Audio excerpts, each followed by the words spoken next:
老子化胡为佛，多宝道人竟然成了如来佛祖。道门有三大教派，人教清净无为，阐教高高在上，而截教则是号称万仙来朝，麾下弟子千千万，随便拿出几个都是同辈无敌的存在。多宝道人作为圣人的亲传大弟子，实力更是非同一般，达到了准圣巅峰的程度。在封神大战当中，这个实力几乎是无敌的程度。如果圣人不出手，多宝道人足以横扫三教弟子，像什么哪吒、杨戬都能一只手镇压。但在三教共签封神榜时，通天教主就曾经说过，紧闭洞门，敬诵黄庭三两卷，意思就是让弟子们不要去掺和，因为这一场封神大劫本就不是什么好事。明面上是玉皇大帝哭诉自己身为三界至尊，手底下无人可用，实际上却是一次消除天地业力的谋划。自从混沌开辟之初，天地之间就有功德和业力诞生，世间生灵的活动也会滋生节气，时间久了便是天地大劫。出名的有龙凤大劫和巫妖大劫，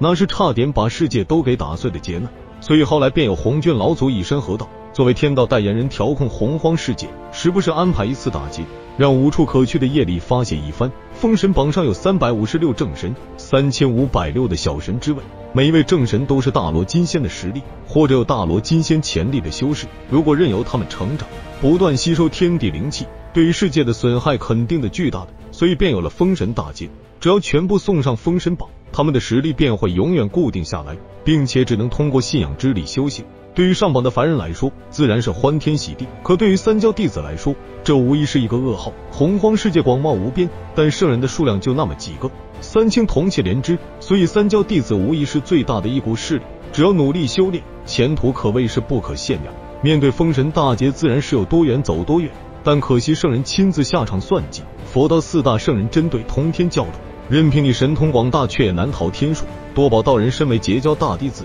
自然是谨遵师命，老老实实的在家里修行。毕竟他身上没有因果业力，也不需要下场掺和，但他没有对方有啊。阐教有大名鼎鼎的12金仙，是元始天尊最宠爱的12个弟子，他们的本领不小，因果业力更是不少。玉鼎真人为什么收徒杨戬，太乙真人为什么收徒哪吒，并且还都是在封神大劫的前夕，这可不是凑巧，而是专门培养出来替他们挡灾的。弟子受到师父恩惠，自然要为师父分忧。12金仙的其他几位也有收徒，但和哪吒杨戬的待遇相比，那就是天差地别了。并且12金仙的其中3位还成了反骨仔，去往西方极乐成为3大菩萨。阐教副教主更是化身燃灯古佛，这么看来元始天尊还真是倒霉，哪怕最后成为赢家，12金仙却也是支离破碎。封神大劫的最大赢家无疑就是西方二圣了。这一场大劫下来，不知道收了多少护法明王佛陀菩萨。多宝道人原本忠心耿耿，但可惜也就败在这上面。截教通天教主大战佛道四大圣人，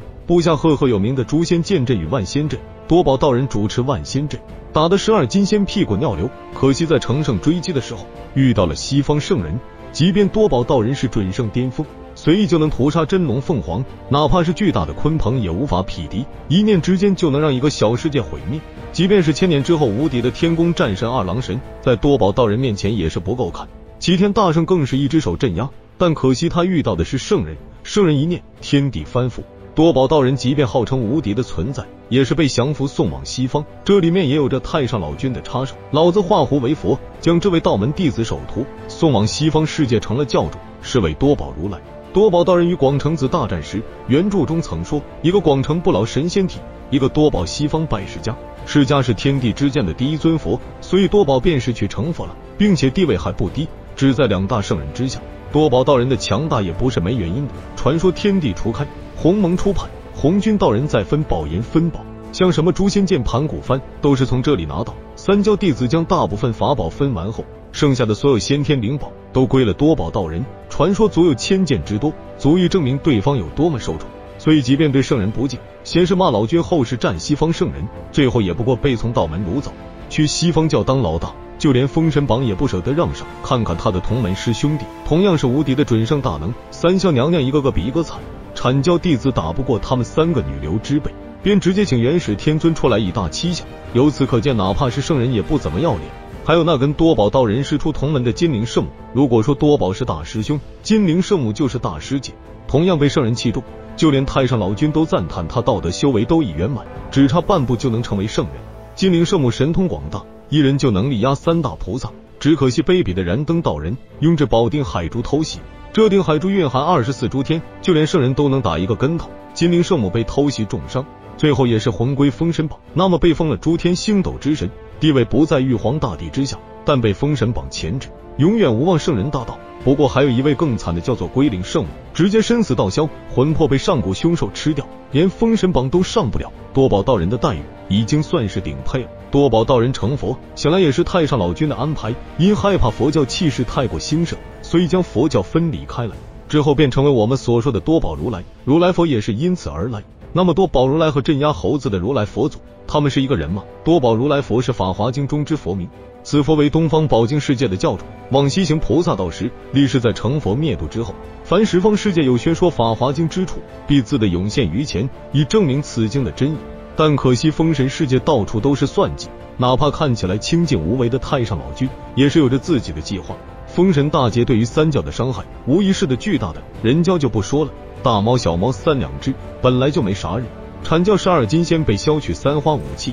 接下来数千年都只能用来恢复修为，门下的3代子弟也是死伤惨重。截教更不用说，原本是洪荒第一大教，号称万仙来朝，如果圣人不出手，其他所有的圣人教派加起来也是远远不如。这么一看，封神就是针对截教的阴谋，他的2个好兄长眼红，联合外人欺负自家弟弟，到最后热闹的截教基本上宣告完蛋，西方教强势崛起。但三清也不是傻瓜，他们虽然打压截教，却不会对西方教坐视不管，于是就有了老子西出函谷关，一手画符为佛，让多宝道人成为西方教主，然后元始天尊做下12金仙里的文殊普贤，还有慈航道人纷纷转投西方教，就连副教主燃灯都成了燃灯古佛，这些肯定都是安排好的。如果元始天尊门下那么多人集体叛变投向西方教，那么太上老君和元始天尊岂肯就此罢休？结果可能就是叛变的几位仙人形神俱灭，这样一来，哪还会有后来的几位菩萨呢？因此这几位仙人只能是太上老君和元始天尊派过去福保多宝道人的。